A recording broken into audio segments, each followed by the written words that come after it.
Hi, friends. Um, we're back. I'm back today to read another chapter, maybe two, in our James and the Giant Peach. So, if you remember, the last chapter that we read was the first chapter in the book. And do you remember what happened to James? Remember, his parents died and he had to go live with his aunts. And what was it? Spilker, I think. Oh, Spiker and Sponge. Aunt Spiker and Aunt Sponge. And do you remember, was he happy when he went to live with them? How did he feel about going to live with Aunt Spiker and Aunt Sponge? Yeah, he was really sad. When we finished the last chapter, it said, remember, he became sadder and sadder and more lonely, and he used to spend hours every day standing at the bottom of the garden, gazing wistfully at the lovely but forbidden world of woods and fields and ocean that was spread out below him like a magic carpet. So he was really sad at the end of the first chapter. Okay, so let's see. Now we're going to start chapter 2. And I'm going to read either like one chapter or two chapters depending on how long these chapters are. Okay, so let's see. Chapter 2. Here is James Henry Trotter after he had been living with his aunts for 3 whole years, which is when the story really begins. So James has been living with his aunts for 3 years, and he's really sad. For now there came a morning when something rather peculiar happened to him. And this thing, which as I say was only rather peculiar, soon caused a second thing to happen, which was very peculiar. And then the very peculiar thing in its own turn caused a really fantastically peculiar thing to occur. It all started on a blazing hot day in the middle of summer. Aunt Sponge, Aunt Spiker, and James were all out in the garden. James had been put to work as usual. This time, he was chopping wood for the kitchen stove. Aunt Sponge and Aunt Spiker were sitting comfortably in the deck chairs nearby, sipping tall glasses of fizzy lemonade and watching him to see that he didn't stop work for 1 minute. Aunt Sponge was enormously fat and very short. She had small piggy eyes, a sunken mouth, and one of those white, flabby faces that looked exactly as though it had been boiled. She was like a great, white, soggy, overboiled cabbage. Aunt Spiker, on the other hand, was lean and tall and bony, and she wore steel-rimmed spectacles that fixed on the very end of her nose with a clip. She had a screeching voice and long, wet, narrow lips, and whenever she got angry or excited, little flecks of spit would come shooting out of her mouth as she talked.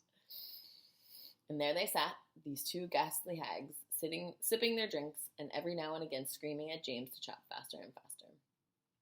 They also talked about themselves, each one saying how beautiful she thought she was. Aunt Sponge had a long-handled mirror on her lap, and she kept picking it up and gazing at her own hideous face. I look and smell, Aunt Sponge declared, as lovely as a rose.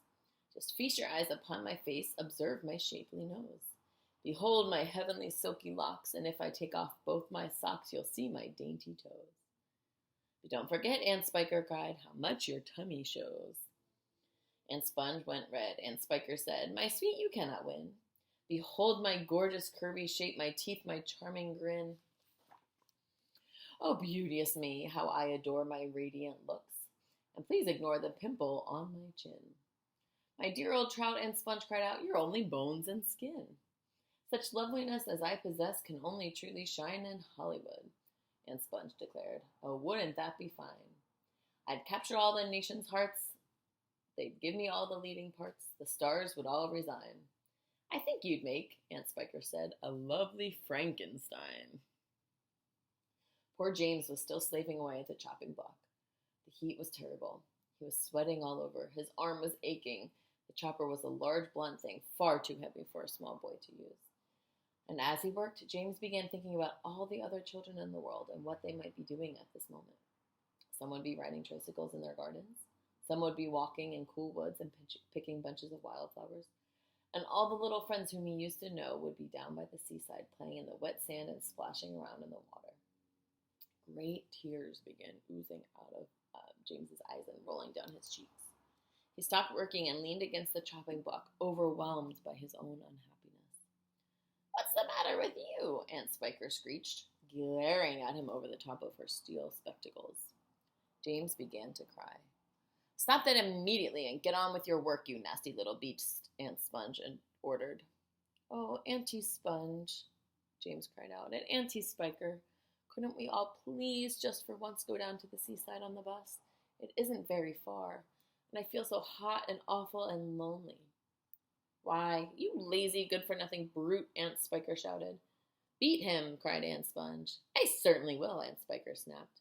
She glared at James, and James looked back at her with large, frightened eyes. I shall beat you later on in the day when I don't feel so hot, she said. And now get out of my sight, you disgusting little worm, and give me some peace. James turned and ran. He ran off as fast as he could to the far end of the garden and hid himself behind that clump of dirty old laurel bushes that we mentioned earlier. And he covered his face with his hands and began to cry and cry. Okay, we have enough time to read chapter 3. Chapter 3 is shorter. It was at this point that, first of all, the rather peculiar thing that led to so many other much more peculiar things happened to him. For suddenly, just behind him, James heard a rustling of leaves, and he turned around and saw an old man in a crazy dark green suit emerging from the bushes. He was a very small old man, but he had a huge bald head and a face that was covered all over with bristly black whiskers. He stopped when he was about 3 yards away, and he stood there leaning on his stick and staring hard at James. When he spoke, his voice was very slow and creaky. Come closer to me, little boy, he said, beckoning to James with a finger. Come right up close to me, and I will show you something wonderful. James was too frightened to move. The old man hobbled a step or two nearer, then he put a hand into the pocket of his jacket and took out a small white paper bag. You see this? He whispered, waving the bag gently to and fro in front of James's face. You know what this is, my dear? You know what's inside this little bag? Then he came nearer still, leaning forward and pushing his face so close to James that James could feel the breath blowing on his cheeks. The breath smelled musty and stale and slightly mildewed, like air in an old cellar. Take a look, my dear, he said, opening the bag and tilting it towards James. Inside it, James could see a mass of tiny green things that looked like little stones or crystals, each one about the size of a grain of rice. They were extraordinarily beautiful, and there was a strange brightness about them, a sort of luminous quality that made them glow and sparkle in the most wonderful way. Listen to them, the old man whispered. Listen to them move. James stared into the bag, and sure enough, there was a faint rustling sound coming up from inside it. And then he noticed that all of the thousands of little green things were very slowly, stirring about and moving over each other as though they were alive. There's more power and magic in those things in there than in all the rest of the world put together, the old man said softly. But, what are they? James murmured, finding his voice at last. Where do they come from? Aha, the old man whispered. You'd never guess that. He was crouching a little now and pushing his face still closer and closer to James until the tip of his long nose was actually touching the skin on James's forehead. Then suddenly he jumped back and began waving his stick madly in the air. Crocodile tongues, he cried. 1,000 long slimy crocodile tongues boiled up in the skull of a dead witch for 20 days and nights with the eyeballs of a lizard. Add the fingers of a young monkey, the gizzard of a pig, the beak of a green parrot, the juice of a porcupine, and 3 spoonfuls of sugar. Stew for another week, and then let the moon do the rest. All at once he pushed the white paper bag into James's hands and said, Here, you take it. It's yours. So friends, that's the end of what we're going to read today.